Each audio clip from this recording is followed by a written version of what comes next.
গত 26/7/2025 তারিখ রাত্রেবেলায় 1টা থেকে 3টার মধ্যে আমাদের ইছাইলাইল চড়াই একটা বাড়িতে একটা রবারি হয়েছিল। 4-5 জন মানুষ তার বাড়িতে ঢুকে সুব্রত পামুরেশ ওনার বাড়িতে ঢুকে কিছু স্বর্ণালঙ্কার, কাপড় চোপড়, ওনার ক্যাশ টাকা, মিউজিক সিস্টেম এগুলি এবং মোবাইল ফোন এগুলি তারা নিয়ে যায় রবারি করে।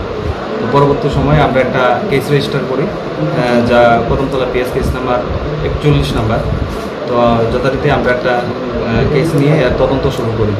তদন্ত চলাকালীন আমরা সাসপেক্টেড কিছু মানুষ 2জনকে আমরা অ্যারেস্ট করি, যাদের নাম হচ্ছে জামির উদ্দিন সাউথ কদমতলার এবং কাপ্পু শুক্ল দাস সাউথ ফরুয়া। তাদের ইন্টারোগেশনের উপর ভিত্তি করে আমরা আরেকজন লোকের সন্ধান পাই যে খুবই সাসপেক্টেড এবং তার নাম হচ্ছে সেলিম উদ্দিন। আজকে তার বাড়িতে আমরা রেড করি এবং তার বাড়ি থেকে আমরা প্রচুর পরিমাণে যে রবারির সময় যে সমস্ত অস্ত্রপাতি ইউজ করা হয়েছিল সেগুলি আমরা সিজ করি। পাশাপাশি ক্যাশ আমরা 12,100 টাকার মতো আমরা রিকভারি করি। একটা মিউজিক সিস্টেম আমরা রিকভার করি, যেটা কুর্তি মাদ্রাসা থেকে কিছুদিন আগে চুরি হয়েছিল, এবং চুরি যাওয়া কিছু শাড়ি এবং বিএসএফের ড্রেস আমরা সিজ করি।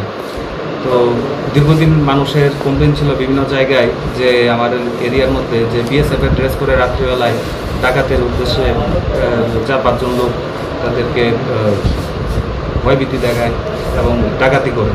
তো যথারীতি তার বাড়ি থেকে সেই বিএসএফের ড্রেসগুলি আমরা সিজ করি, তাকে আমরা কোর্টে ফরওয়ার্ড করবো এবং এই কেস জন্য আমরা অ্যারেস্ট করব। তার বাড়ি চুরাইবাড়ি থানার আন্ডারে খাদিমপাড়া। সে সেলিম উদ্দিন এবং তার সাথে আরও অ্যাসোসিয়েট আছে।